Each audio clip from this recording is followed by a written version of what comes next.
We are back with Sally Rings, and now we're going to dig a little bit deeper into the Arizona Interfaith Power and Light, and maybe learn a little bit about something called the Dignity Series. So, Sally, the first question I have is, for those of us that have never heard of the Arizona Interfaith Power and Light, can you tell us a little bit about them, or their mission, or how they advocate for climate change? Yes, the mission of Arizona Interfaith Power and Light is to mobilize people of faith in Arizona to address the causes of global climate change. And we do this through spiritual reflection, through education, through advocacy, and through action. And one of the things we do is that each year we participate in Environmental Day at the legislature, where people visit with their own state legislators. And then at noon, people who choose to gather in the Rose Garden, and we hold a prayer circle at that time, and some of the legislators attend, as well as many of the participants in Environmental Day. And we also hold seminars and workshops to increase people's awareness about the climate crisis. And we come to churches who invite us to hold a workshop. We have also held some, just as our own, but education is a really important part of what we do. And another thing that we do is that we advocate for both energy efficiency and renewable energy at the Arizona Corporation Commission. Whenever they hold an open meeting where those topics are under discussion, we ask to speak and advocate for increased energy efficiency and renewable energy.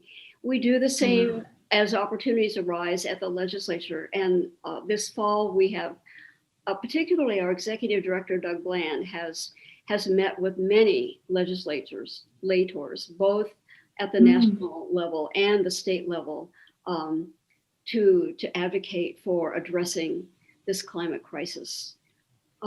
We also partner with other organizations. One in particular is CHISPA, which is an organization that is in the Latinx communities, primarily in South and West Phoenix, that advocates for clean air, clean water, healthy communities. And as you know, communities of color are ones that tend to be close to toxic pollution and suffer. In fact, asthma is 3 times more prevalent in communities of color than it is in primarily white communities.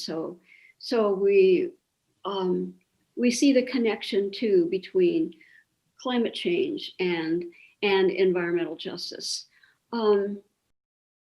Nice. Another thing that we advocate for is food justice, because our industrialized food system is really a factor in climate change. It creates lots of pollution. We also have a focus on advocating for food justice. We support the development of community gardens, either in neighborhoods or in churches. We advocate the reduction of animal products in our diets, because it's not only healthier for our bodies, it is also healthier for the planet. Meat production creates lots of methane gas, which is much more potent than CO2.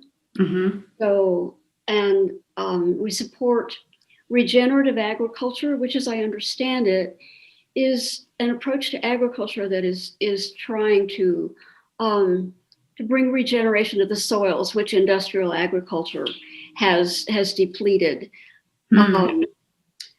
The protein content of wheat flour is much reduced today from what it was a couple of generations ago, before industrialized agriculture became the norm, when farming was happening on family farms and using sustainable organic methods. Yeah. Not only was the soil replenished, but the food was healthier food. So there's a real effort that we support to return to agriculture that is sustainable and healthier for all of us. Nice. Would you say, Sally, would it be fair to say that AZIPL's lens through which there's like a spiritual element here, because you often are speaking with churches and you've spoke of interfaithness. So is that kind of the approach besides education? Yes, it really is. That is the foundational piece, that it all comes from a place of spirituality. In fact, that is why in our mission statement, spiritual reflection is the first thing. Not that there's a linear kind of thing where first you do spiritual reflection and then you do education, but because it all works together. And yet we look at climate change through this spiritual lens, this moral lens, and see that that the spirituality is what undergirds everything that we do. Well said. Well said. So I'm going to switch gears a little bit here, and we're going to start talking about the election. Since it's permeating all of society right now, it seems to be everywhere. In what ways would you say the upcoming election is a potential catalyst, I would say, for change when it comes to racial justice, or the recession or climate crisis? And I would say it is an essential catalyst. We hear a lot these days that this is the most important election of our lifetimes. And I feel like when I say that, it holds more water because I'm older. I have a longer lifetime. But it literally, this election is a matter of life and death. The outcome of this election will determine whether we pass the tipping point beyond which Earth's systems cannot recover. Scientists have been telling us for nearly 40 years that this was coming, but we've squandered precious time. Yes. It's now 1 minute till midnight. The Intergovernmental Panel on Climate Change has said that we have 9 years. We have until 2030 to turn it around. And because the time is short, the transformation is it's not going to be gradual. It needs to happen quickly, and it's major transformation that we're looking at. So, but we must do this if indeed the planetary systems and structures can be sustained. So, because climate change impacts everything, all the issues that face us at this time are connected to the climate. And what humans have done to create the climate crisis has also contributed to racial injustice, to the economic inequality that has been laid bare by this pandemic. And so all these issues work together. And the good news about that is that they can be addressed together, not as separate issues. That working to mitigate climate change also has the potential to work with racial injustices and economic inequality. One example is moving to renewable energy. The research is really clear that there are lots of good jobs waiting in that industry that could help to provide jobs in communities of color, and could also help to mitigate income inequality. So all of these can work together. So, elections are about choosing leaders, and we need to choose leaders that will act on climate. And Christiana Figueres, who was one of the framers of the Paris Climate Accord, has written a book just out, I think last February, called the what is it? The Future We Choose. And she lays out in that book, these are the things that we need to do. It's very clear, it's very concrete. And at the end of that book, she says, in 30 years, when our children and grandchildren ask us, so what did you do 30 years ago? The answer should not be, we did what we could. The answer needs to be, we did what was necessary. Oh, that's powerful. And if you think about that, the implied outcomes of those two different responses are very different. So it's essential that we elect leaders who will lead us toward doing what is necessary. Very true. The accountability alone. Wow. I agree completely. Pastor Tony, he's been speaking this month for anyone that wants to watch our other worship series on the 6 moral foundations that can empower our decision this election cycle. So how can our viewers more specifically maybe become more engaged this election, would you say? Or how can Arizona Interfaith Power and Light help them to be more engaged and to be more aware? Okay. First, vote with the climate in mind.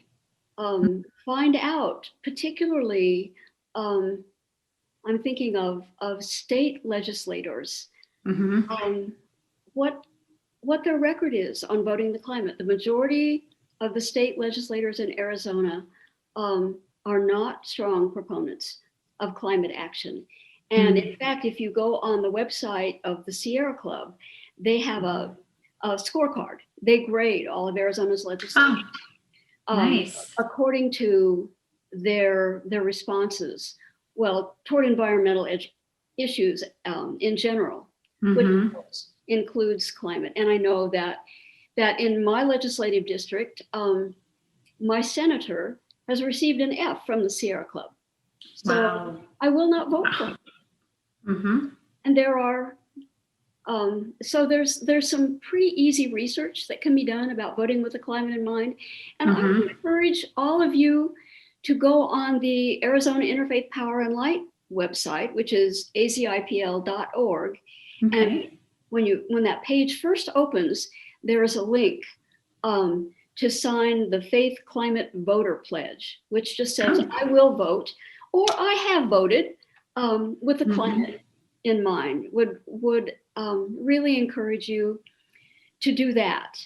And you mentioned the Dignity series. Yeah, what's that about? This has been a series of webinars that have interviewed mostly people in Arizona about different issues. And since all of the issues that are in our face right now are connected, in fact, there's one on LGBTQ concerns. There's one on immigration, and this can be accessed through going to the Arizona Interfaith Power and Light YouTube page, subscribing, and then going to the playlist of the Dignity series. But these are webinars of an hour and a half that provide some really wonderful information, some great interviews of people doing good work here in Arizona. And I'd encourage you to check those out. And I will put the links for people if they want to look down in the comments below the video for these resources that Sally is mentioning. Okay, thank you. And final question is along the same lines. How can our viewers get in touch with AZIPL? If you go to the website, of course, as all websites have, there's a contact link, and that's probably the easiest way to get in contact. You could also follow us on social media. And I want to say something else about Sure. Being engaged. I would encourage people also, in addition to checking out online things, Yeah. to speak with your friends and your family about climate. Mm. Mention your own concerns. Often this conversation doesn't happen. There are people who will, in a survey, express concern about environmental issues, about climate, but they're not having the conversations in their circles. And so I would encourage people to look for openings, for opportunities to just to speak about climate and the concerns. It will help to do the work that we need to do in this next 9 years. And that is a wonderful, wonderful reminder for everyone, especially with that 9-year clock ticking. That is scary. So I appreciate so much, Sally, that you took the time today to speak with us and to share more about AZIPL and to start the conversation about climate crisis and racial injustice and all of the different facets that are affected through climate crisis. So I'm going to sign off now. And again, we have just been so honored to have you with us today, Sally. Thank you so much. Well, thank you. I have just so appreciated this opportunity. It has been wonderful. Thank you, Janelle. You're welcome. Thank you.